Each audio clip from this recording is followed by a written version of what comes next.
모든 비행기에서 똑같은 모양의 균열이 발견됐다면 믿으시겠습니까? 정비 매뉴얼을 따라 점검했을 뿐인데 터빈 블레이드가 정확히 2.4cm, 52도 각도로 갈라진다. 우연일까요? 아니면 누군가의 정교한 계획일까요? 믿을 수 없겠죠. 하지만 이건 영화도 아니고 가짜 뉴스도 아닙니다. 실제로 있었던, 그리고 지금도 계속 회자되고 있는 국제방산 시장의 최대 스캔들입니다. 그 중심에 한 나라의 명운이 걸린 기술이 있었습니다. 그리고 그 기술을 지키기 위해 믿지 못하던 이들이 손을 잡았죠.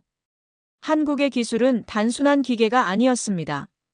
그건 국가의 신뢰였고 사람들의 양심이었고 어쩌면 세상이 잊고 있던 정의 그 자체였습니다. 하지만 그걸 무너뜨리려는 자들도 존재했습니다.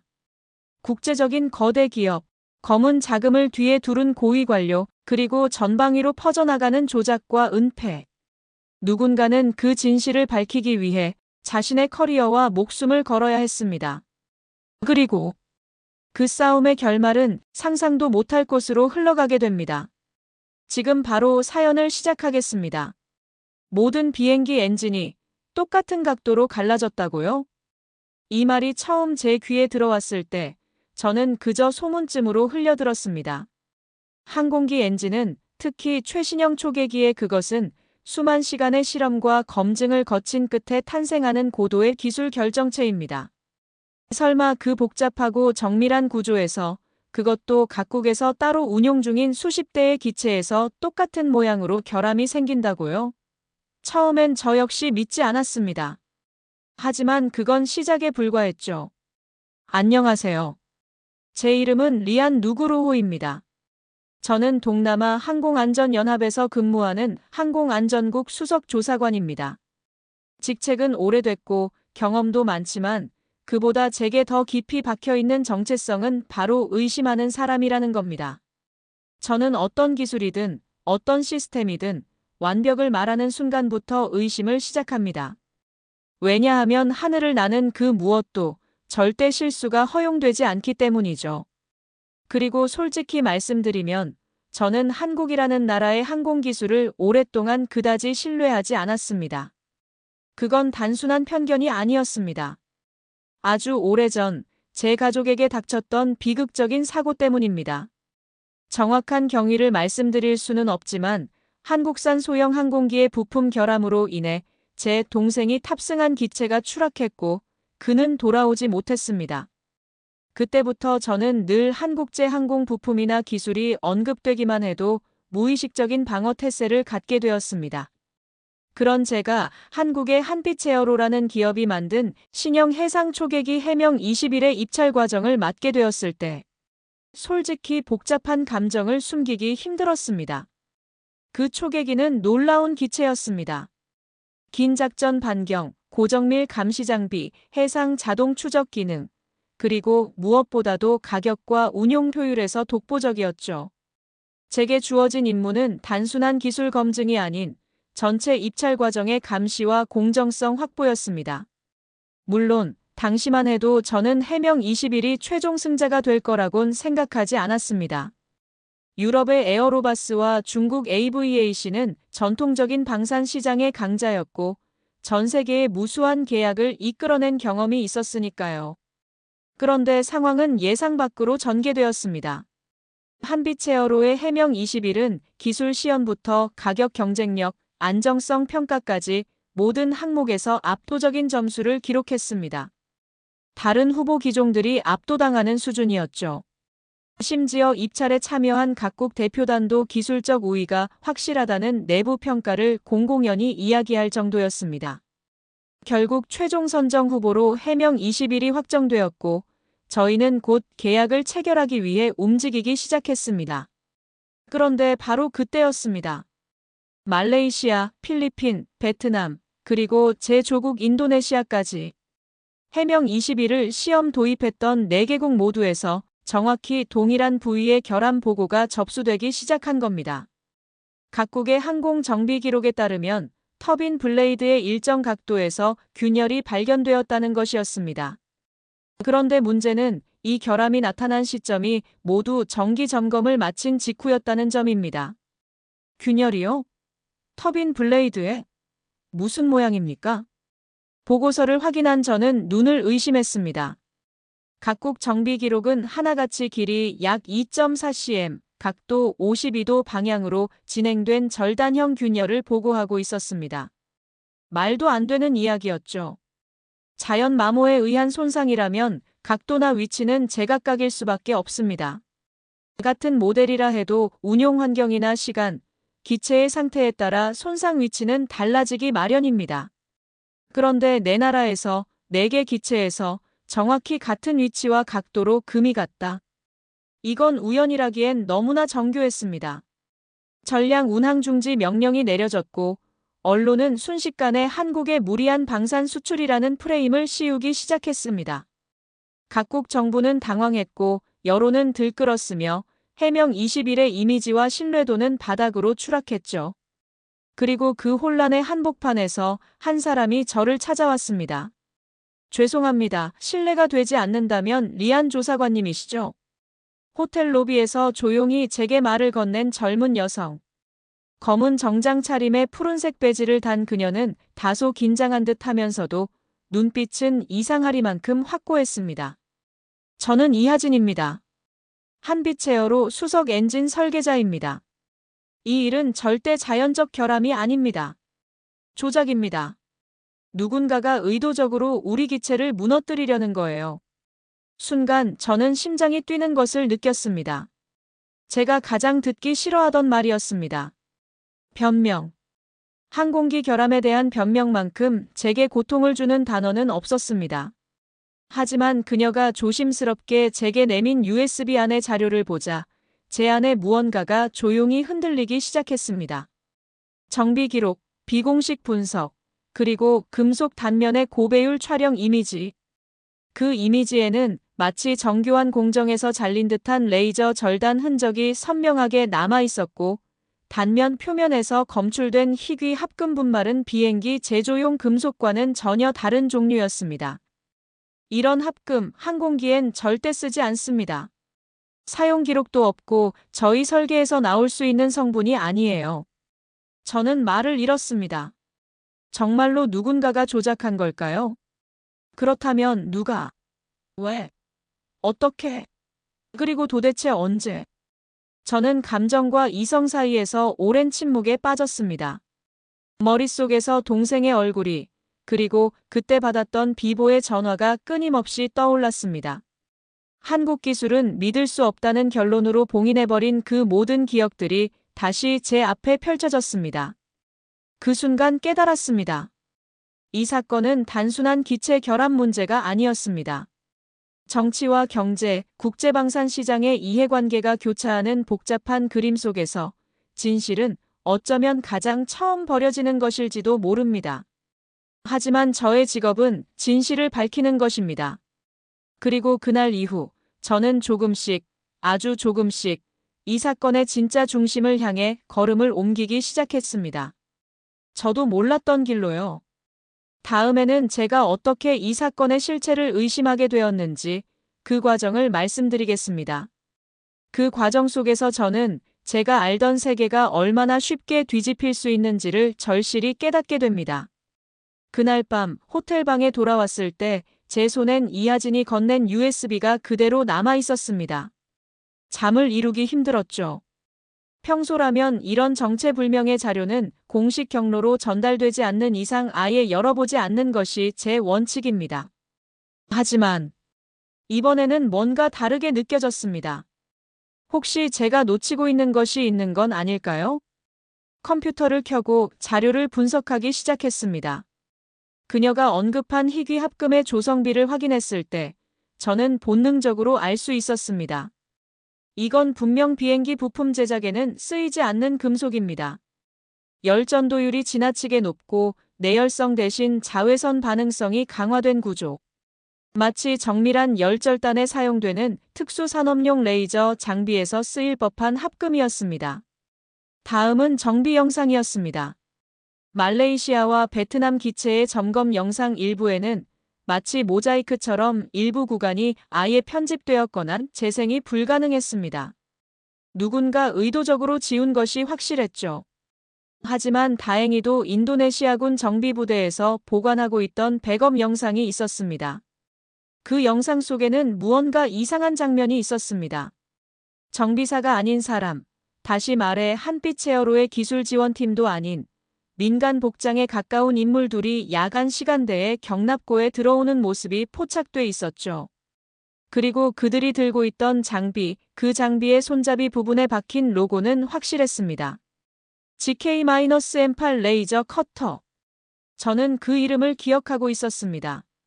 몇 년 전 국제방산 전시회에서 중국 AVAC의 군사기술 부문이 비밀리에 전시한 바로 그 장비였습니다. 이쯤 되면 단순한 우연이라고 보기 어려워졌습니다. 왜 이렇게까지 했을까? 그 질문이 머릿속을 맴돌았습니다. 기술적 경쟁력에서 밀리니까, 시장을 잃게 생기니까, 그래서 물리적 조작으로 경쟁 기체를 무너뜨리려 한 걸까? 그렇다면 이건 단순한 기업 간의 경쟁이 아니라 국가 전략 차원에서의 음모일 가능성이 높다는 뜻입니다. 아니면 진짜로 한국 측에서 무언가 숨기고 있는 걸까? 이하진이 보여준 건 일부 자료에 불과했기에 전부를 믿을 수는 없었습니다. 저 자신도 그런 단편적 증거에 쉽게 휘둘리는 사람이 되고 싶진 않았습니다. 하지만 뭔가 이상하다는 감각은 점점 더 강해지고 있었죠. 다음 날 아침, 저는 평소 신뢰하던 필리핀 항공기술연구소의 지인에게 연락을 넣었습니다. 그는 SEA 얼라이언스와는 별개로 독립적으로 실험 분석을 수행하는 연구원이었기에 조심스럽게 이렇게 말했습니다. 자네, 혹시 해명 20일 관련 균열 보고서 열람 가능하겠나? 그는 잠시 머뭇거리더니 한 문서를 보내주겠다고 했습니다. 잠시 후 암호화된 문서가 도착했고 그 안엔 각국에서 수집된 균열의 고배율, 이미지와 분석 데이터가 포함돼 있었습니다. 보고서를 읽던 중 제 눈에 들어온 한 문장이 있었습니다. 표면 손상 패턴이 고온 레이저 조사 후 냉각 과정에서 형성되는 금속 변형의 전형적 특징을 보임. 순간 온몸의 전율이 일었습니다. 저는 바로 그 순간 이게 단순한 기술 결함이 아님을 확신하게 되었습니다. 문제는 이걸 어디서부터 어떻게 조사해야 하느냐였죠. 이미 이 사건은 정치적으로 매우 민감한 사안이 되어 있었습니다. 각국 정부는 공식적으로 한빛 세어로의 불만을 표명하고 있었고 계약은 중단되었으며 여론은 한국에 등을 돌린 상태였습니다. 그리고 저는 그 어느 쪽에도 서지 못하고 있었습니다. 이하진은 계속해서 저를 설득하려 했습니다. 메일도 전화도 메신저도 끊임없이 자료를 전달하며 우리가 억울하다는 점을 강조했습니다. 하지만 저는 그녀의 말을 믿는 것과 제 직업 윤리 사이에서 계속 갈등하고 있었습니다. 그 와중에 제 과거가 자꾸만 고개를 들었습니다. 제 동생은 어린 시절부터 비행기를 사랑한 사람이었습니다. 그는 조종사가 되고 싶어 했고 결국 군 항공대에 입대하게 되었죠. 그런데 한국제 항공기의 결함으로 인해 발생한 사고로 그는 세상에서 가장 잔인한 방식으로 삶을 마감해야 했습니다. 그날 이후로 저는 한국 기술을 믿지 않게 되었습니다. 아니, 믿을 수 없게 되었죠. 하지만 지금 제 눈앞에 펼쳐지는 이 모든 증거들, 분석 결과, 그리고 이상하게 일치하는 정황들, 이 모든 것들이 저를 흔들고 있었습니다. 진실은 어디에 있는 걸까요? 만약 이하진의 말이 옳다면 이건 엄청난 음모입니다. 단순한 방산계약 무산 수준이 아니라 한국과의 산업기술 신뢰도를 의도적으로 파괴하려는 정밀하고 악의적인 공격입니다. 그렇다면 그 진실을 묻어두는 것은 제 직업 자체를 배신하는 일입니다. 그렇다고 이걸 믿는다면 저는 동생을 죽게 만든 나라를 변호하게 되는 겁니다. 내가 과연 옳은 선택을 할 수 있을까? 그 질문을 품은 채로 저는 움직이기 시작했습니다. 어느 누구에게도 알리지 않은 채 몇몇 신뢰할 수 있는 사람들과 접촉하고 비공식적으로 자료를 수집하기 시작했죠. 그 과정에서 저는 조금씩, 그리고 확실히 이 사건의 뒷면에 있는 거대한 그림자를 마주하게 되었습니다. 그리고 저는 알게 되었습니다. 그들이 정말로 전부 걸고 이 일을 계획했다는 것을요. 저는 그날 이후 공적인 보고와 의무를 넘어서서 무언가 놓치고 있다는 강박에 사로잡혔습니다. 평소라면 결함이 보고된 후 정해진 절차에 따라 기술 진단, 재조사 해명, 중립적 제3자 분석 순서로 문제를 처리했겠죠. 하지만 이번에는 다르게 느껴졌습니다. 단순한 결함이라기엔 너무나 정교하게 반복되었고 마치 누군가가 의도적으로 그렇게 보이도록 설계한 것 같은 흔적이 자꾸 눈에 들어왔습니다. 이하진이 건넨 자료는 분명히 신빙성이 있었습니다. 하지만 반대로 생각하면 그녀 역시 한빛 헤어로 소속 이해 당사자입니다. 감정적으로 몰입할 수도 있고 아니면 회사를 보호하려는 의도가 숨어 있을 수도 있죠. 그래서 저는 그녀의 주장을 단서로 삼되 독자적으로 조사를 시작하기로 마음먹었습니다. 단, 비공식적으로. 제 첫 번째 목적지는 인도네시아 공군 정비창이었습니다. 제가 직접 관리하던 기체 중 하나였기 때문에 합법적인 접근 권한이 있었죠. 하지만 이상하게도 해당 기체의 정비 로그 일부가 아예 삭제되어 있었습니다. 공식 기록에는 아무런 이상도 정비 내용도 없다고 나와 있었지만 분명 제가 이전에 봤던 비행 기록과는 다르게 일부 구간이 누락돼 있었죠. 이건 시스템 오류인가요? 정비 담당관에게 조심스럽게 물었을 때 그는 어색하게 웃으며 말했습니다. 며칠 전에 시스템을 전부 업그레이드했습니다. 아마 그때 로그가 일부 손상된 것 같습니다. 설마 단순한 로그 손상일까요? 그는 또 말했습니다. 그런데 이상하긴 했습니다. 저희가 기체를 점검하기 직전에 본사에서 파견 나왔다는 기술팀 2명이 밤늦게 경납고에 들렀거든요. 한빛헤어로 소속이었나요? 네, 그런 걸로 알고 있는데 솔직히 얼굴은 낯설었습니다. 정식 명단에도 없던 사람들이라 의아했죠. 그때부터였습니다. 저는 정식 경로를 포기하고 비공식적으로 각국의 항공정비창고, 운용부대, 기술연구소에 접촉을 시작했습니다. 마치 외교관처럼 점잖은 얼굴을 하면서도 속으로는 냉혹한 의심과 분석을 멈추지 않았습니다. 그리고 그런 과정 속에서 저는 점점 더 많은 비정상적인 정황을 수집하게 되었죠. 각국에서 발견된 균열 부위는 놀랍게도 모두 동일했습니다. 좌측 3번 터빈의 하부 블레이드, 그 중에서도 엔진 하우징과의 접합 지점 인근. 이 부위는 정비 중에는 매우 드물게 열리는 구역이며 접근 자체가 까다롭고 장비도 고급형이 필요합니다. 그런데 그 어려운 부위에 똑같은 크기와 각도로 금이가 있다. 이건 우연이 아닙니다. 누군가가 고의로 정확히 그렇게 만들었단 뜻입니다. 하지만 이 모든 건 정식 수사를 시작하기엔 증거가 너무 불완전했습니다. 이하진이 제시한 분석 이미지나 데이터는 사적으로 수집된 것이고 제가 수집한 영상도 대부분 비공식적이거나 보안 규정을 위반할 위험이 있었죠. 게다가 이 시점에서 공식 수사를 시작하겠다고 선언하면 그동안의 정보 수집 경로가 모두 드러나게 되어 저 스스로 내부 규정을 위반한 꼴이 될 수 있었습니다. 이건 단순한 윤리 문제가 아니라 직위와 생존의 문제였습니다. 그러던 중 내부적으로 매우 이상한 흐름이 감지되기 시작했습니다. 각국 정부에서 해명 20일의 결함 관련 대응 속도가 지나치게 빠르고 통일된 메시지를 내고 있었던 겁니다. 심지어 보도자료의 문장 구조나 단어 선택까지도 서로 너무 유사했죠. 각국의 기술 수준이나 용어 체계가 제각각이라는 걸 아는 사람이라면 그 일치가 자연스러운 게 아니란 걸 바로 눈치챌 수 있을 겁니다. 그건 마치 누군가가 원본 보고서를 작성하고 각국에 배포한 것 같은 느낌이었습니다. 그리고 그 순간 제 머릿속에서 어떤 단어가 떠올랐습니다. 프레임. 만약 누군가가 의도적으로 해명 20일의 이미지의 결함, 위험, 불신이라는 프레임을 씌우고 있다면 그 배후에는 무엇이 있을까요? 단순한 시장 경쟁일까요? 아니면 좀 더 거대한 목적이 있는 걸까요? 하지만 제가 그 질문을 곱씹고 있을 때 또 하나의 일이 벌어졌습니다. 한빛 에어로 본사에서 이하진이 정직 처분을 받았다는 비공식 정보가 들려왔습니다.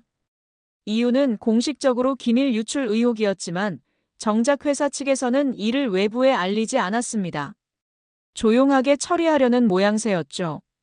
이건 내부에서도 뭔가 보이지 않는 손이 작동하고 있다는 뜻입니다. 저는 이제 더 이상 외면할 수 없었습니다. 제 감정이 어떻든, 제 과거가 어떻든, 지금 제 앞에 놓인 건 진실과 거짓 중 하나를 선택해야 하는 갈림길이었습니다. 그리고 그 갈림길의 끝에는 단순한 진상규명을 넘어 이 거대한 사건의 출발점과 목적지를 찾는 일이 기다리고 있었습니다. 그날 밤, 저는 처음으로 제 개인 노트북을 열고 한 줄의 문장을 적었습니다. 왜 하필 같은 위치에 같은 균열이 생겼는가? 그리고 그 밑에 이렇게 썼습니다. 이건 단순한 우연이 아니다. 그리고 저는 다시 현장으로 향했습니다. 제 직업은 의심하는 것이니까요. 그리고 이번만큼은 그 의심이 저를 어디로 이끌지 두려우면서도 알고 싶었습니다. 공식 기록은 말이 없었습니다. 차갑게 침묵한 숫자들과 로그만이 책상 위에 늘어섰죠. 그저 그런 자료로는 진실에 닿을 수 없다는 걸 저는 누구보다도 잘 알고 있었습니다. 그래서 저는 직접 가보기로 했습니다. 첫 번째로 찾은 곳은 베트남 다낭의 해군 항공기지였습니다. 거기엔 해명 21이 2대 배치되어 있었고 그중 한 대에서 가장 먼저 결함이 보고된 사례가 있었죠. 외부의 눈을 피하고자 사전 연락 없이 현장을 찾았고 다행히 제 신분과 권한으로 간신히 경납고 접근을 허가받을 수 있었습니다. 정비실안 특유의 윤기 도는 냉각 금속 냄새가 코끝을 찔렀습니다. 기체는 이미 분해되어 주요 부품이 수거된 상태였고 남아있는 것은 일부 구조체와 주변 장비뿐이었죠. 그럼에도 불구하고 정비 일지를 확인하며 느낀 위화감은 쉽게 사라지지 않았습니다. 이 부품, 여기에선 해체가 불가능합니다. 현지 정비사 한 명이 말했습니다. 그는 해명 21의 구조를 익히 알고 있었고 평소보다도 정비 매뉴얼에 집착하는 듯한 태도를 보였습니다. 그런데 어떻게 이 부위가 정기 점검 중 분해됐다는 보고가 올라왔을까요? 그는 제 질문에 잠시 눈을 피하다가 무언가 망설이는 듯한 표정을 지었습니다. 결국 그는 주변을 둘러보며 입을 열었습니다. 저희도 이상하다고 생각했습니다. 그날 야간에 외부 기술진이 온다고 해서 경납고를 비워달라는 지시가 떨어졌거든요. 평소에는 그런 일 없었습니다. 명단도 경비 승인도 없었습니다. 그런데 그날은 비워달라는 이유는 뭐였습니까? 기밀작전이라고만 들었습니다. 기밀작전. 그런 단어는 보통 무언가를 숨길 때 쓰입니다.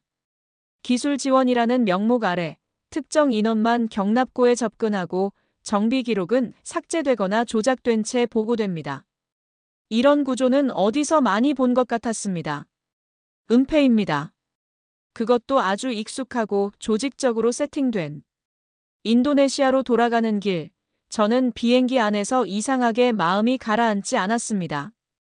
한빛 에어로를 향한 제 불신, 이하진을 향한 의심, 그리고 계속 떠오르는 질문 하나. 만약 정말로 이 모든 게 조작이라면 누가, 왜, 무슨 목적으로? 다음으로 저는 필리핀 마닐라의 해군 기지를 방문했습니다. 그곳에서도 유사한 상황이 벌어졌습니다. 정비 기록은 조작되었거나 일부가 삭제되었고 현장 정비사는 마치 외운 듯한 설명만 반복했습니다. 하지만 제게 의심을 안겨준 건 다른 것이었습니다. 정비실 한쪽 구석에 쌓여있던 낡은 박스들. 그중 하나에 쓰인 스티커가 시야에 들어왔습니다. GK-M8CONTROL MODUL이 TEMP SENSITIVE AVOID SUNLIGHT. 순간적으로 맥박이 빨라졌습니다. 이건 AVAC의 최신형 레이저 커터 장비에 부속되는 온도 감응형 제어 모듈입니다. 아무리 기술 지원 장비라고 해도 이 부품이 이곳에 있다는 건 설명이 불가능했습니다. 해명 21에는 사용되지 않는 장비였고 한빛 세어로에서는 아예 취급하지 않는 모델이었습니다. 전 그 박스를 몰래 사진으로 남기고 더 이상 머무르지 않았습니다. 이미 그곳은 누군가가 조작에 사용한 현장이며 지금도 그 흔적이 남아있다는 뜻이니까요. 그날 밤 이하진에게 연락을 시도했습니다. 그녀의 번호는 더 이상 연결되지 않았습니다. 이메일도 돌아왔고 메시지 앱도 탈퇴 상태였습니다. 마치 그녀가 이 일에서 제거된 듯한 느낌이 들었습니다. 그리고 마침내 저는 인도네시아 방공부의 한 익명 제보자에게서 암호화된 메시지를 받게 되었습니다. 당신이 진짜로 진실을 알고 싶다면 이 파일을 열어보십시오. 압축된 파일에는 수십 개의 문서, 영상, 통화 녹음, 정비사들의 내부 메모, 그리고 익명의 분석자가 정리한 프로젝트 개요서가 담겨 있었습니다. 제목은 이렇게 되어 있었습니다. PROJECTBLACKGALE SEAFRONT STRATEGY B.1 저는 파일을 열기도 전에 숨을 들이켰습니다. 그 제목은 단순한 기술 분석 보고서가 아니라는 것을 의미했으니까요. 프로젝트 블랙게일. 검은 바람. 누군가들이 의도적으로 해명 20일의 평판을 무너뜨리기 위해 기획한 국제공작의 이름이라는 직감이 스쳤습니다. 이건 단순히 한 회사의 경쟁 실패가 아닙니다. 한국이라는 국가기술력 전체를 방산 시장에서 몰아내려는 치밀한 정치경제적 함정입니다. 그리고 지금 그 안에 저는 휘말리고 있었습니다. 진실은 점점 제 눈앞에 다가오고 있었지만 그만큼 위험도 함께 커져가고 있었습니다. 그리고 저는 그 순간 하나의 확신을 품게 되었습니다. 이건 조작입니다. 그리고 저는 반드시 이 그림자를 쫓아가야 합니다. 이하진은 말했습니다. 그들이 원하는 건 우리가 포기하는 것입니다. 그녀의 말이 떠올랐습니다. 그리고 저는 포기하지 않기로 마음먹었습니다. 두 번째 이야기는 그날 제 사무실 책상 위에 놓인 흰 봉투 하나로부터 시작되었습니다. 아무 표시도 없었고 발신자도 없었으며 평범한 A4용지로 봉인되어 있었습니다. 뭔가 불길한 예감이 들었지만 결국 저는 그걸 열어보았습니다. 안에는 딱 한 장의 메모와 작은 USB 하나가 들어 있었습니다. 누구도 믿지 마십시오. 당신이 본 것은 진실의 절반일 뿐입니다. USB를 연결하자 암호화된 문서와 함께 영상 파일 하나가 열렸습니다. 화면에는 한 남성이 경납고 내부에서 촬영한 것으로 보이는 야간 영상이 담겨 있었고 그 배경에는 명백하게 한빛 체어로 정비 허가증을 착용하지 않은 인물이 나타나 있었습니다. 그는 익숙한 동작으로 엔진 외부 패널을 해체한 뒤 무언가를 그 안에 조심스럽게 삽입했죠. 영상은 흔들렸고 그 다음 장면은 바로 영상이 꺼지기 직전 순간적으로 화면을 가로지르는 레이저 커터의 미약한 섬광이었습니다. 숨이 막혔습니다. 그건 마치 제가 수년간 추적해온 정비 사고의 현장을 직접 목격한 기분이었습니다. 그 장면은 의심을 확신으로 바꾸는데 부족함이 없었습니다. 이건 단순한 기술적 결함도 운용상의 실수도 아니었습니다. 철저히 계획된 기체 파괴 공작이었습니다. 그 순간 머릿속에서 클릭 소리가 났습니다. 저를 이 모든 의혹의 중심으로 밀어넣었던 그 이름. 프로젝트 블랙게일. 불과 몇 시간 전만 해도 반신반의하던 저는 이제 이 프로젝트가 실제하며 지금도 누군가에 의해 실행되고 있다는 것을 확신하게 되었습니다. 그리고 이 음모의 목표는 단순히 해명 20일의 평판을 무너뜨리는데 그치지 않았습니다. 그 기체에 실려있던 기술력, 다시 말해 한국의 방위산업이 가진 잠재력을 완전히 파괴하려는 것이었죠. 하지만 문제는 제가 그것을 공식적으로 밝힐 수 없다는 데 있었습니다. SEA 얼라이언스의 구조는 결코 단순하지 않습니다. 10개국의 연합체인 만큼 정치적 균형, 경제적 이해, 외교적 합의가 복잡하게 얽혀 있죠.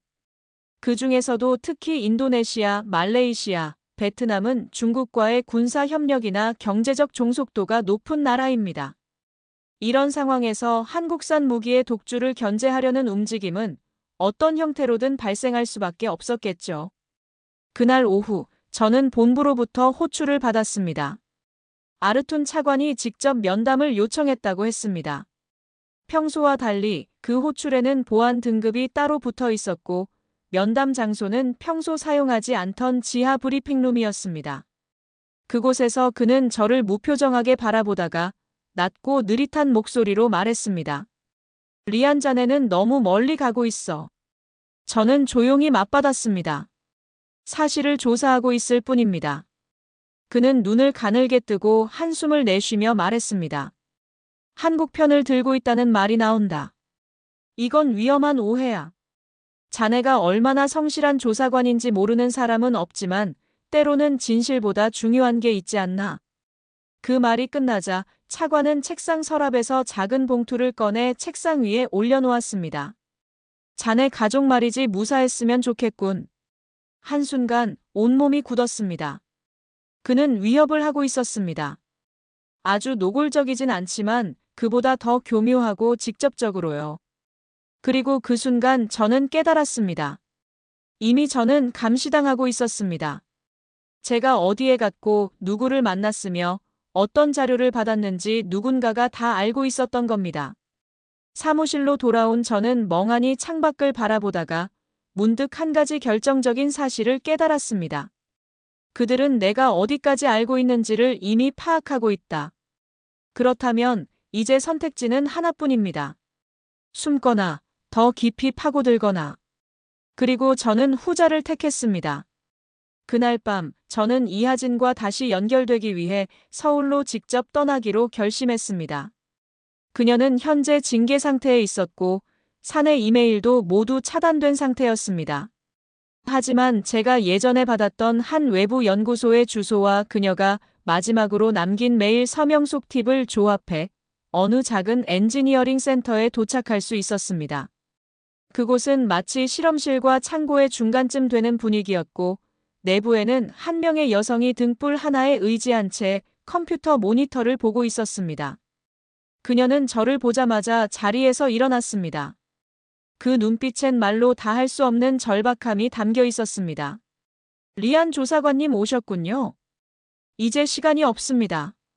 그녀는 서랍에서 작은 검은 상자를 꺼내 제게 건넸습니다. 여기엔 AVAC와 에어로바스 간의 통신 기록 일부, 그리고 해명 20일 시험기 내부에서 발견된 미승인 소프트웨어 코드 로그가 들어 있습니다. 원래 이 코드는 기체에선 작동하지 않는 비인가 분석 모듈인데 누군가가 몰래 삽입했더군요. 그녀는 이어 말했습니다. 그리고 이 코드 처음 본 줄 알았는데 어디서 많이 본 거예요. 기억났습니다. 제가 대학 시절 인턴으로 일했던 곳 AVAC의 자회사였죠. 순간 등줄기에서 식은땀이 흘렀습니다. 그녀는 계속해서 말했다. 이건 그저 한국을 망신주려는 단순한 공작이 아닙니다. 더 깊은 전략이 숨어 있어요. AVAC와 에어로바스는 동남아시아 항공방산 시장을 양분하기 위해 서로 협조하고 있었습니다. 그리고 그 중심엔 SEA 얼라이언스 내부의 고위 인사들이 있죠. 그녀는 슬며시 모니터를 돌려 보여줬습니다. 화면엔 회의 장면의 녹화 영상이 하나 재생되고 있었고 그 안에서 익숙한 얼굴 하나가 보였습니다. 아르툰 차관.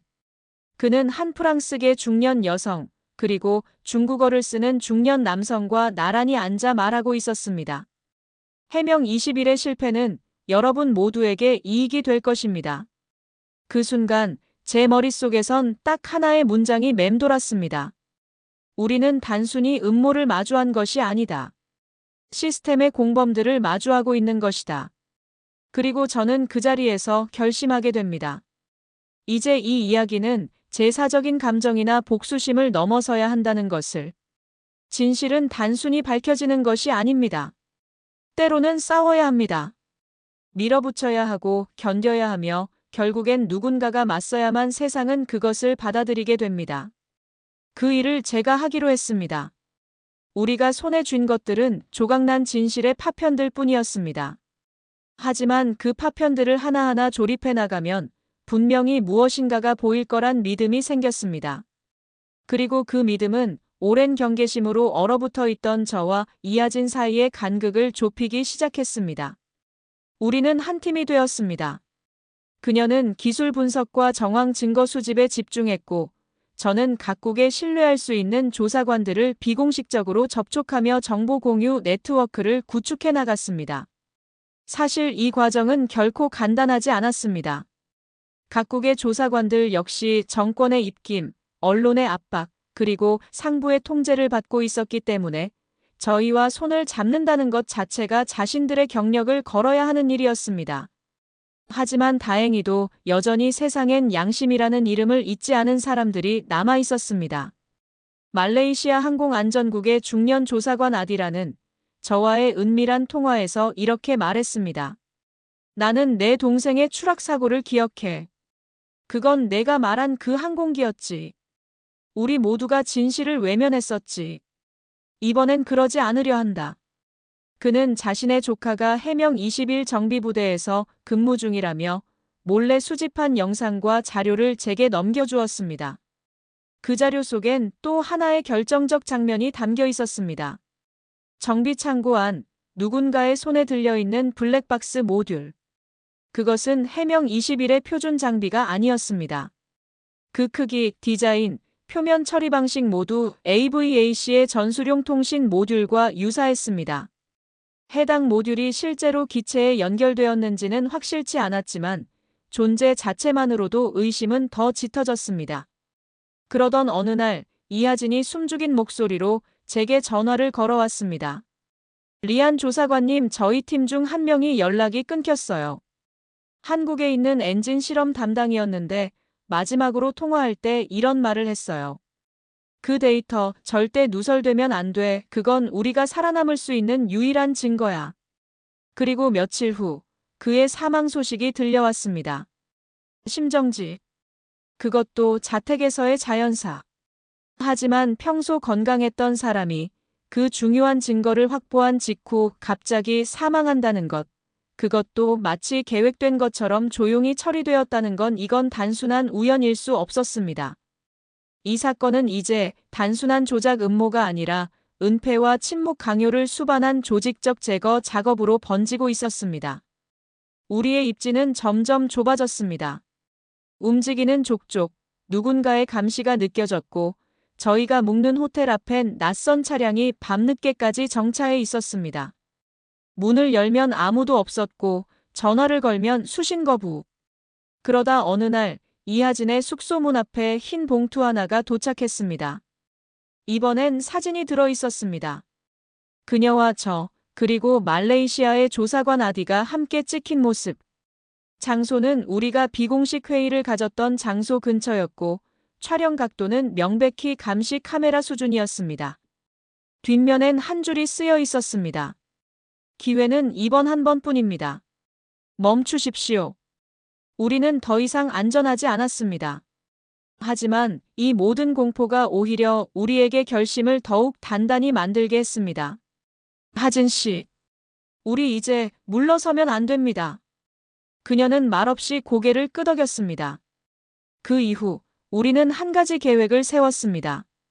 각국 조사관들이 각각 확보한 물증, 영상, 분석 데이터, 내부 문건 등을 중앙 저장소에 업로드하고 동시에 한 명의 국제 언론 관계자를 지정해 만약 우리 중 누군가가 연락을 끊길 경우 자동으로 해당 자료들이 전 세계 언론에 공개되도록 하는 디지털 사슬 작전이었죠. 우리는 이 시스템을 레드박스라고 불렀습니다. 레드박스는 곧 우리 생존의 최소 조건이 되었고 동시에 우리의 진실 전파 계획이기도 했습니다. 그러던 중 우리는 또 하나의 결정적인 문서를 손에 넣었습니다. SEA 얼라이언스의 고위층 내부 회의에서 다뤄졌다는 시장 재분할 전략안 초안이라는 문건. 거기엔 이렇게 쓰여 있었습니다. 해명 20일 사태 이후 대체 기체 후보로 AVAC의 XG-8과 에어로바스의 AL-91을 고려할 것. AVAC 측은 장기 유지보수 계약을 포함한 패키지를 제공하고 일부 계약권을 차관 가족이 관리하는 외주 기업에 위임할 수 있음. 에어로바스는 기술 이전 범위를 축소하는 대신 정책자문단 파견으로 연합 내부 입김을 강화할 수 있음. 그 문서를 읽은 순간 저는 모든 조각이 맞춰지는 느낌을 받았습니다. 이건 단순한 경쟁이 아니었습니다. 방산 시장을 쪼개어 나누기 위해 단일 경쟁자를 제거하려는 담합이자 연합 내부의 부패가 결합된 거대한 사기극이었습니다. 그리고 이 사기극의 희생양이 해명 21이었고 그 안에 담긴 수많은 기술자의 피와 땀, 그리고 대한민국이라는 이름이었습니다. 이하진은 이 문서를 보면서 말했습니다. 처음엔 억울했어요. 우리가 뭔가 잘못한 건가 싶기도 했고요. 그런데 이제는 분명히 말할 수 있어요. 이건 기술의 문제가 아니라 의도된 제거예요. 그녀의 눈빛은 단단했고 저 또한 그때부터는 어떠한 두려움도 느껴지지 않았습니다. 우리는 이미 뒤로 물러날 수 없는 강을 건넌 상태였습니다. 그리고 다음에 해야 할 일은 단 하나뿐이었습니다. 이 진실을 전 세계 앞에 내놓는 것. 국제안보회의가 열리기까지 남은 시간은 단 사흘이었습니다. 저희는 그 회의장을 최종 무대로 설정했습니다. 각국 국방부 장관들과 군사 고위층이 모두 모이는 자리였고 기자단 역시 대규모로 초청된 상태였습니다. 단 한 번, 단 한 자리. 거기서 진실을 내놓아야 했습니다. 그래야만 이 거대한 조작극을 뒤엎을 수 있을 거라 판단했죠. 하지만 문제는 하나였습니다. 우리가 가진 정보는 충분하지만 직접적 책임자의 연결고리가 부족하다는 점이었습니다. 지금까지 확보한 문서와 영상은 충분히 강력했습니다. 그러나 음성 증거나 서명된 명령서 같은 명확한 지시 증거가 없으면 그들은 빠져나갈 수 있습니다. 단지 부하 직원의 월권이었다는 말 한마디면 이 모든 정황이 무의미해질 수 있죠. 그때였습니다. 갑작스럽게 익명의 통신이 저희에게 들어왔습니다. 당신들이 찾는 마지막 퍼즐, 저에게 있습니다. 하지만 전면에 나설 수 없습니다. 대가가 필요합니다. 보장해 줄 수 있습니까? 그는 자신을 코발트라고 명명했습니다. 자신이 AVAC와 에어로바스의 협조팀 내부 인력 중 한 명이며 SEA 얼라이언스 내부 정보까지 손에 넣을 수 있는 위치라고 했습니다. 그가 제시한 사전 증거는 충격적이었습니다. 마이너스 아르툰 차관이 AVAC 고위층과 직접 통화하며 거래 조건을 조율하는 통화 녹음. 마이너스 에어로바스 전략 총괄 마리아 샤르보가 SEA 얼라이언스 기술 검증팀에게 준 뇌물 전달 영상. 마이너스 정비 데이터 조작 지시서 원본 AVAC 내문서, 비밀회의 전자기록 캡처. 이 자료들이 있다면 모든 걸 뒤집을 수 있습니다. 문제는 그가 직접 파일을 넘길 수 없다는 것이었죠. 그 파일들은 외부 접근이 불가능한 내부 서버에 저장되어 있습니다. 하지만 내일 회의 당일에 그 서버가 회의장 통신망에 일시적으로 연결되는 순간이 있습니다. 그 찰나의 순간 데이터가 빠져나갈 수 있죠. 그는 시점을 정확히 알려줬습니다. 오전 10시 48분 30초부터 단 2분. 그 짧은 시간 안에 우리는 서버에 접근해 데이터를 추출해야 했습니다. 문제는 회의장 내부는 철저한 보안 통제 구역이며 통신망은 암호화된 전용망으로 운영됩니다. 외부 저장 장치를 직접 연결하거나 회의 중 무선 데이터 전송을 시도할 경우 보안 경보가 즉시 울리게 됩니다. 하지만 이하진은 뜻밖의 해결책을 제시했습니다. 해명 20일의 개발 단계에서 사용한 테스트 송신기를 기억하세요? 원래는 기체 간 데이터 송신을 위해 만든 장치인데 위성망 대신 근거리 고주파를 사용하는 비인가 채널이 있어요. 군용망엔 간섭되지 않지만 지정된 수신기엔 정확하게 신호를 전달할 수 있어요. 그녀는 직접 그 송신기를 수리해 작동 가능 상태로 되살렸습니다. 그리고 저희는 회의장 내 통역 부스에 청취 보조 장치라는 명목으로 작은 수신기를 설치하기로 계획했습니다. 작전명 화이트 펄. 작전의 성공 조건은 단 두 가지였습니다. 1. 오전 10시 48분 30초 송신기를 연결할 수 있는 위치에 코발트가 있어야 한다. 2. 우리가 설치한 수신기가 그 신호를 수신해 자료를 암호화 상태로 외부로 전송할 수 있어야 한다. 실패하면 우리는 모두 기소되거나 실종될 수 있습니다. 지금껏 모아온 모든 정보가 공중으로 흩어지게 됩니다. 하지만 우리는 더 이상 돌아갈 수 없었습니다. 회의 전날 밤, 저는 수신기와 예비 저장 장치를 들고 기자단 출입 허가증을 받은 이하진과 함께 회의장 답사를 가장한 리허설을 진행했습니다. 보안 요원은 많았지만 우리가 설치할 장소는 보청기 테스트 장치라는 표식 덕분에 의심을 피할 수 있었습니다. 밤늦게 호텔로 돌아오는 길. 저는 아래로 내려다 보이는 도시의 불빛을 보며 조용히 말했습니다. 하진 씨, 이 일이 성공해도 우리는 이 업계에서 다시는 설 자리를 못 얻을지도 몰라요. 그녀는 웃으며 말했습니다. 이미 잃을 걸 다 잃었어요. 이제 지킬 수 있는 게 남았으면 좋겠어요. 진실 같은 거요. 그 말에 저는 아무 대답도 하지 못했습니다. 그저 마음속으로 되뇌었죠. 이제는 반드시 끝을 봐야 한다. 모든 것이 이틀 뒤 그 회의장에서 판가름 날 것입니다. 지금껏 억눌러온 수많은 진실들, 왜곡된 여론, 뒤에서 웃고 있는 자들까지 모두가 한자리에 모이게 될 겁니다. 그리고 우리는 바로 그 순간을 기다리고 있었습니다. 회의 당일 아침, 하늘은 기이할 정도로 맑았습니다. 시야가 거치고 먼지가 없는 공기 속에서 햇살은 유난히 밝았고 그런 날씨가 오히려 불길하게 느껴질 정도였습니다. 우리는 이미 새벽 5시에 회의장 근처 호텔에서 준비를 마쳤습니다. 이하진은 고개를 숙이고 머리를 단정히 묶은 뒤 기자단 기술지원 담당이라는 명찰을 달고 입장했고 저는 공식 참관인 자격으로 현장에 입장했습니다. 둘 다 이중 신분이었고 회의장 한복판이 아닌 측면 보조석 쪽으로 들어갔습니다. 그곳이 송신장치를 설치한 통역 부스 바로 옆이었기 때문이었죠. 회의장은 이미 분주하게 움직이고 있었습니다. 각국 대표들의 수행원들이 왔다 갔다 했고 보안 요원들은 계속해서 주변을 점검하며 긴장의 끈을 놓지 않았습니다.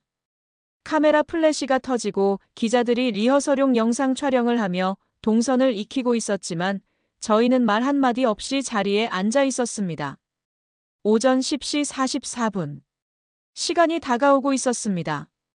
그때 저 멀리서 익숙한 얼굴 하나가 회의장으로 들어왔습니다. 아르툰 차관. 말쑥한 정장, 단정한 미소, 그리고 절제된 몸짓. 아무 일도 없었다는 듯 의연한 태도였지만 저에겐 이제 그 모든 것이 연기로밖에 보이지 않았습니다. 그와 나란히 입장한 여성. 프랑스 억양이 섞인 영어를 구사하며 안내원과 대화를 나누는 그녀는 바로 마리아 샤르보, 에어로바스의 동남아 전략 총괄이었습니다. 그리고 조금 뒤 말없이 시선을 옮기던 제 눈에 통역 부스 안으로 조용히 들어가는 남성이 보였습니다. 얼굴은 처음 보는 사람이었지만 그의 손에는 하얀 진주빛 송신기가 들려 있었습니다. 코발트. 그는 시선을 주지 않은 채 자리로 들어가더니 태블릿을 켜고 이어폰을 꽂은 뒤 천천히 장비를 부스 안 네트워크 단자에 연결했습니다. 10시 47분 55초. 시간은 마치 고의적으로 느려지는 듯 했습니다. 저도 모르게 손바닥에 땀이 배어 있었고 심장은 일정한 박자를 넘어서 초조한 드럼처럼 뛰고 있었습니다. 이하진은 무표정한 얼굴로 노트북을 켜고 수신 상태를 점검했습니다. 화면 상단에 떠 있는 대기 중 표시. 이 표시가 녹색으로 바뀌면 코발트의 송신이 성공적으로 연결된다는 뜻입니다. 10시 48분 30초. 코발트가 손목시계를 보고 버튼을 누르는 동작이 보였습니다. 그 순간 이하진의 노트북 화면이 초록색으로 바뀌었습니다. 신호 들어왔어요. 그녀는 숨죽인 목소리로 말했습니다. 저는 동시에 연결된 외부 저장 장치의 활성화 신호를 확인했습니다. 이제 단 2분 동안 이 거대한 조작극의 핵심 증거들이 우리 손에 들어오게 됩니다. 하지만 그 순간 회의장 뒤쪽에서 작은 소란이 일어나기 시작했습니다. 보안 요원 둘이 무언가를 무전으로 보고하고 있었고 그 근처에서 카메라 장비를 정리하던 외국인 기자가 제지당했습니다. 뭔가 이상합니다. 이하진이 속삭였습니다. 소라는 길지 않았지만 보안 요원들은 곧 회의장 통제 레벨을 한 단계 높였습니다. 그들은 메인 출입구에 새로운 장비를 설치하기 시작했고 내부 방송을 통해 기술적 점검을 위한 일시 정지를 공지했습니다. 1분 15초 경과. 저는 외부 저장 장치의 업로드 바가 63%에 도달한 것을 확인했습니다. 단 40초만 더 버티면 모든 데이터가 자동으로 암호화되어 클라우드로 전송될 수 있습니다. 하지만 그때였습니다.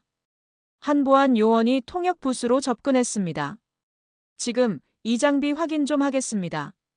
그는 코발트에게 말을 걸었고 코발트는 순간적으로 태어난 척하며 대답했지만 그의 손끝이 미세하게 떨리는 것을 저는 보았습니다. 지금 건드리면 안 됩니다. 회의 통신망이 불안정해집니다. 그의 말에 보안 요원은 무표정하게 대답했습니다. 그래서 점검하는 겁니다. 이하진의 손이 저의 팔을 잡았습니다. 제발 지금은 끊기면 안 된다는 듯한 눈빛이었습니다. 저는 조용히 자리에서 일어나 통역 부스로 다가갔습니다. 그리고 보안 요원 앞에 서서 신분증을 내밀었습니다.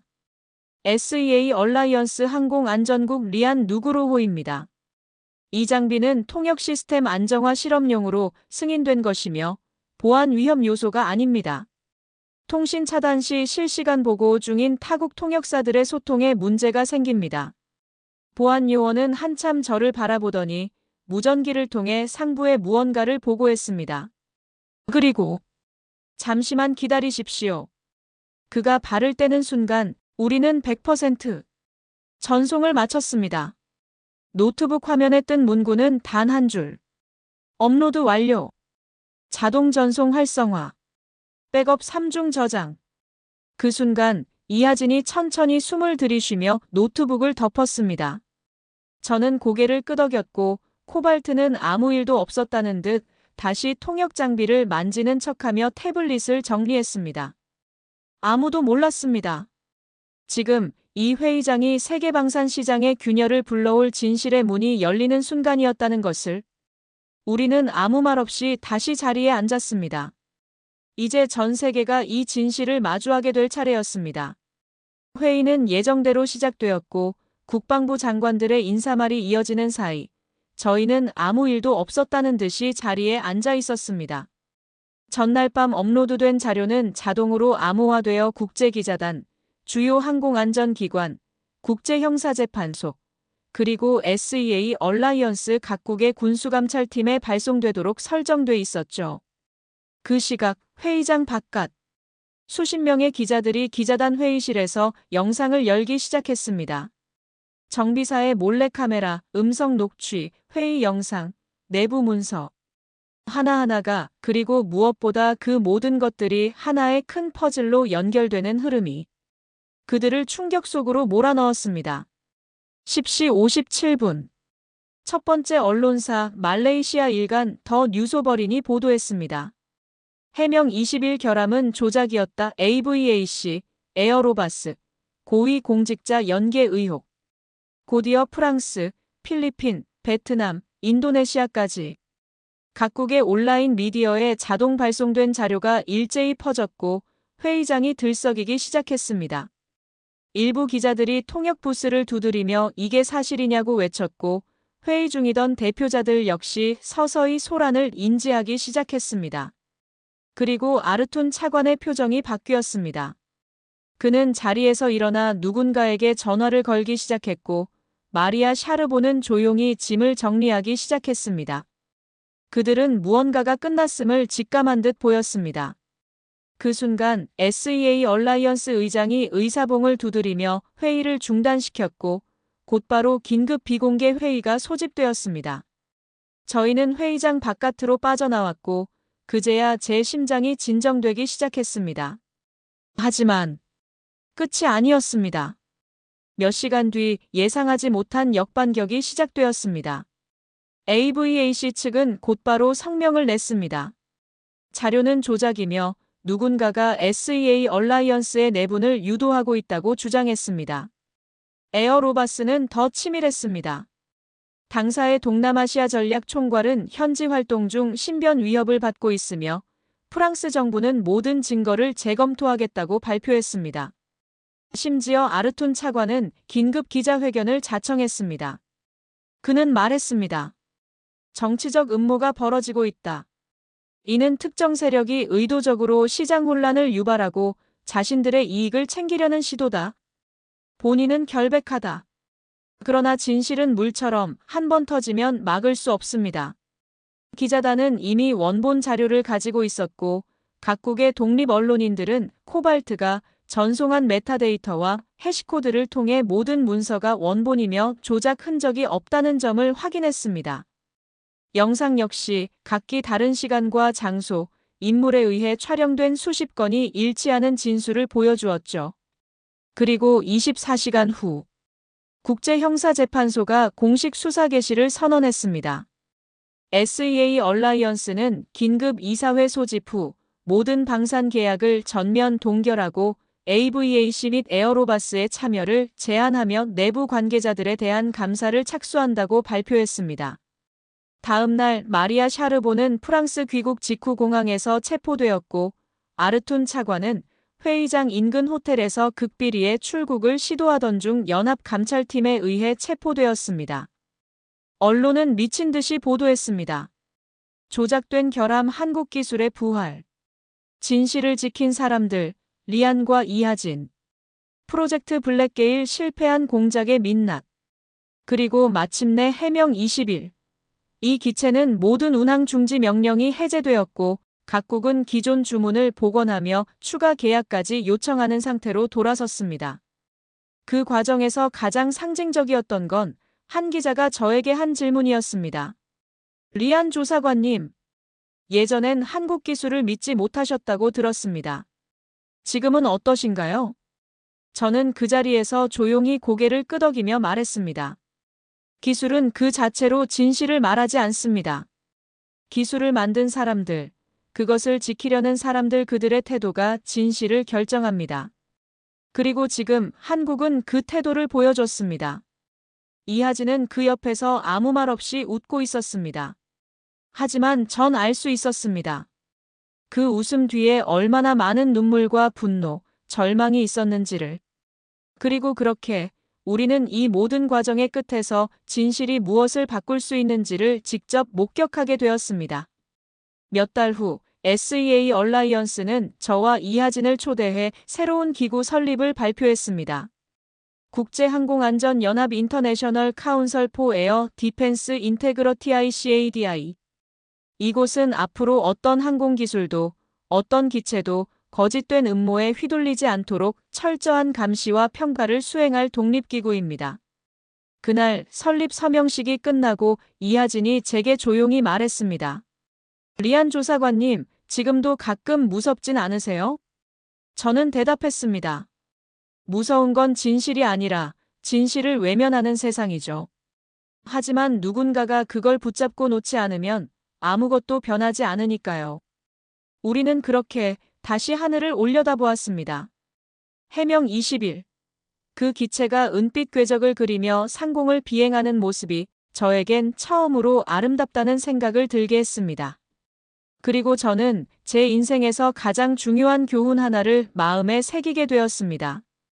진실은 끝까지 싸우는 자의 것이다. 폭로 이후 며칠간 저희는 세계의 중심에 서 있었습니다. 수많은 언론 인터뷰, 관계기관의 조사 협조 요청, 각국 방산업체와 정부기관으로부터의 문의가 쏟아졌습니다. 모두가 묻고 있었습니다.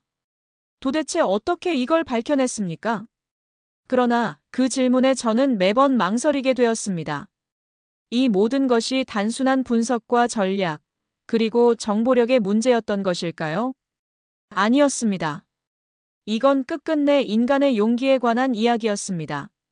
누군가는 물었습니다. 왜 당신은 오랜 시간 불신하던 한국 기술을 위해 목숨까지 걸며 싸우셨나요? 저는 그 질문에 이렇게 대답했습니다. 그건 한국 기술을 지키기 위한 싸움이 아니라 진실을 버려두지 않기 위한 싸움이었습니다. 그리고 그 진실이 우연히 한국의 손에 쥐어져 있었던 거죠. 그 말을 하며도 마음 한편이 아렸습니다. 폭로 이후 이하진은 공식적으로 한빛 세어로로 복직하지 않았습니다. 그녀는 더 이상 거대한 조직의 한 톱니로 돌아가고 싶지 않다고 했습니다. 이제는 제가 만든 걸 제가 직접 지킬 수 있는 일을 하고 싶어요. 그녀는 공공항공기술자문단으로 자리를 옮겼고 후배 기술자들에게 기술 윤리와 방산의 양심에 대해 강연하기 시작했습니다. 저는요? 저는 원래 자리로 돌아갔지만 전과는 전혀 다른 사람이 되어 있었습니다. 더는 의심만 하던 조사관이 아니었습니다. 이제는 무엇을 지켜야 하는지 알고 있는 사람이었습니다. 그리고 각국에서도 작지 않은 변화가 시작됐습니다. 필리핀 국방부는 에어로바스와의 방산 계약을 전면 재검토하겠다고 발표했고, 말레이시아는 AVAC로부터 수입 예정이던 장비 도입을 중단했습니다. 대신 한국의 한빛 에어로와 공동 연구개발 MOU를 체결했고, 해명 21을 기반으로 한 차세대 해상 감시 플랫폼 공동 개발 계획을 수립했습니다. 또한 사건의 핵심 증거를 제공했던 코발트. 그는 이후 신분을 공개하고 국제항공기술윤리협회 ITA의 초대 자문위원으로 임명되었습니다. 그의 말 한마디가 인상 깊었습니다. 진실은 은밀한 곳에서 죽고 조용히 묻힙니다. 그걸 세상 위로 끌어올리는 건 언제나 외로운 사람들의 몫이죠. 사건 이후 한빛 에어로 본사에서는 한 가지 감동적인 일이 있었습니다. 그동안 외부인의 출입을 엄격히 통제하던 연구동 내부에 처음으로 외부 시민들을 위한 오픈데이가 열렸습니다. 그 자리에서 이하진은 해명 21의 개발 과정을 설명하며 마지막에 이런 말을 남겼습니다. 우리는 우리 기술이 완벽하다고 생각하지 않았습니다. 다만 그 기술에 담긴 진심이 세상을 설득하리라 믿었습니다. 그리고 오늘 그 믿음이 틀리지 않았다는 걸 알게 됐습니다. 그날 수많은 젊은이들이 그 말을 듣고 항공 엔지니어를 꿈꾸기 시작했다는 말을 들었습니다. 그때 깨달았습니다. 이 사건은 기술의 싸움이 아니었다는 것. 그건 정직함과 조작 사이의 싸움, 침묵과 용기 사이의 전쟁, 그리고 결국엔 무너뜨리려는 자들과 지키려는 자들의 대결이었다는 사실을요. 몇 달 후, 저는 국제 컨퍼런스에서 다시 마이크 앞에 섰습니다.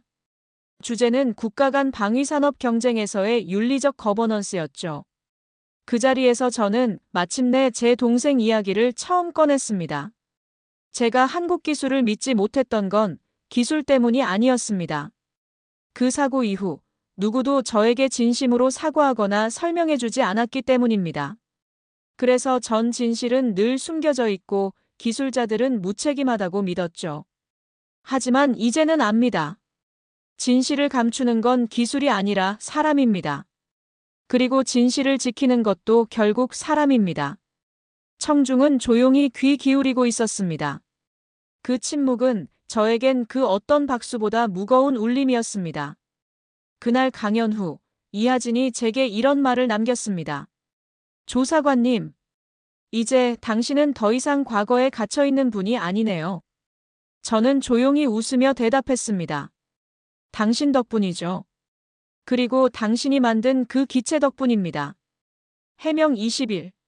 그 이름은 이제 단순한 초계기가 아니라 진실을 위해 하늘을 난 기체라는 별명을 갖게 되었습니다. 항공기 시장에서 한국은 단순한 값싼 대안이 아니라 신뢰와 정직의 상징으로 자리 잡기 시작했습니다. 그리고 저는 알게 되었습니다. 진실은 쉽게 무너지지 않습니다.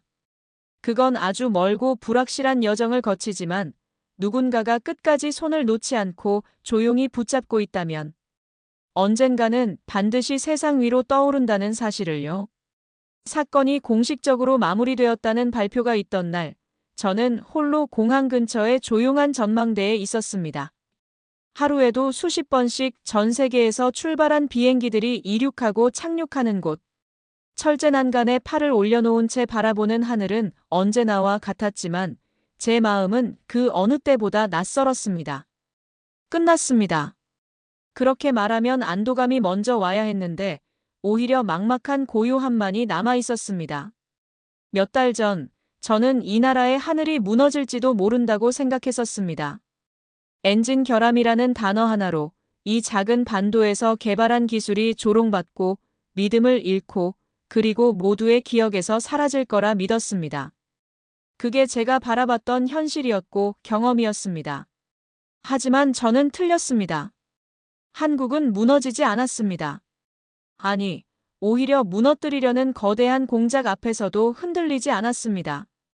해명 20일이라는 단어가 다시 언론에 오르내리기 시작했을 때 그 수식어는 더 이상 결함이나 의혹이 아니었습니다. 신뢰, 복원, 청렴, 그리고 기적이라는 단어가 따라붙기 시작했죠. 그건 단지 항공기 하나가 복원된 사건이 아니라 한 나라의 기술과 양심이 국제사회에서 스스로를 증명한 과정이었습니다. 하지만 그 과정의 한가운데에 제가 있었다는 사실이 여전히 믿기지 않았습니다. 그 사건 이후로도 저는 여전히 의심을 합니다. 여전히 누군가가 내민 자료는 되묻고 공식적인 보고서라도 원본을 확인하지 않고는 믿지 않죠. 하지만 이제 그 의심은 불신이 아니라 책임감에서 비롯된 것입니다. 누군가는 진실이 거짓으로 덮이는 걸 막아야 한다는 생각으로 끝까지 버텨야 하니까요. 그리고 이제 저는 더 이상 혼자가 아닙니다. 이하진은 여전히 기술을 연구하고 있습니다. 다만 예전처럼 회사의 부속품처럼 일하지 않습니다. 이제 그녀는 스스로 설계한 무언가를 자신의 이름으로 책임질 줄 아는 사람으로 변했습니다. 그녀가 새로운 연구소를 만들었다는 소식을 들었습니다. 이름은 청명연구소. 하늘이 맑아지길 바란다는 의미라고 했습니다. 리안 조사관님, 이젠 저희가 하늘을 지켜야죠. 그녀가 그렇게 말하던 모습이 아직도 생생합니다. 그리고 저 역시 변했습니다. 이제 저는 SEA 얼라이언스의 항공투명성 특별위원회 위원장으로 활동하며 각국의 항공기술 계약 과정에서 기술, 윤리, 정치의 경계를 넘지 않도록 감시하는 일을 맡고 있습니다. 어쩌면 제 동생이 그토록 원하던 안전한 하늘을 만들기 위한 사명일지도 모르겠습니다. 시간이 흐를수록 이 사건은 서서히 사람들의 기억에서 멀어질 겁니다. 언론은 다른 뉴스로 바쁠 것이고 사람들은 또 다른 기술을 찬양하거나 의심할 것이며 이 일은 서서히 역사가 되어 가겠죠. 하지만 저는 이 이야기를 잊지 않기로 했습니다. 왜냐하면 이건 누군가가 끝까지 포기하지 않았기 때문에 지켜낸 이야기이니까요. 아무도 알아주지 않았던 밤. 우리가 떨리는 손으로 USB를 건네던 순간 보안 요원의 시선 하나에도 식은땀을 흘리며 태연한 척해야 했던 그 회의장. 그 모든 긴장과 공포 그리고 마지막에 몰래 서로 눈빛을 주고받던 그 순간이 없었다면 해명 20일은 지금쯤 폐기된 이름이 되었을지도 모릅니다. 기술은 그 자체로 영혼이 없습니다. 하지만 그 기술을 만든 이들, 그리고 그걸 지키려는 사람들의 의지가 모일 때 그 기술은 이름을 얻고 의미를 갖게 됩니다. 한국의 하늘을 나는 기술은 이제 단지 강력해서가 아니라 정직해서 인정받는 기술이 되었습니다. 그리고 저는 그것이 무엇보다 자랑스럽습니다. 끝으로 제 자신에게도 묻고 싶습니다. 당신은 진실을 지켰는가? 네. 저는 지켰습니다. 그리고 앞으로도 지킬 겁니다. 누군가가 거짓을 기술이라 말하며 내민다 해도 그 아래 깔린 의도가 시장이라는 이름의 욕망이라 해도 저는 그 진실을 끝까지 붙잡을 것입니다. 그게 제가 그리고 우리가 이 하늘을 위해 할 수 있는 가장 작은 싸움이자 가장 위대한 선택이니까요.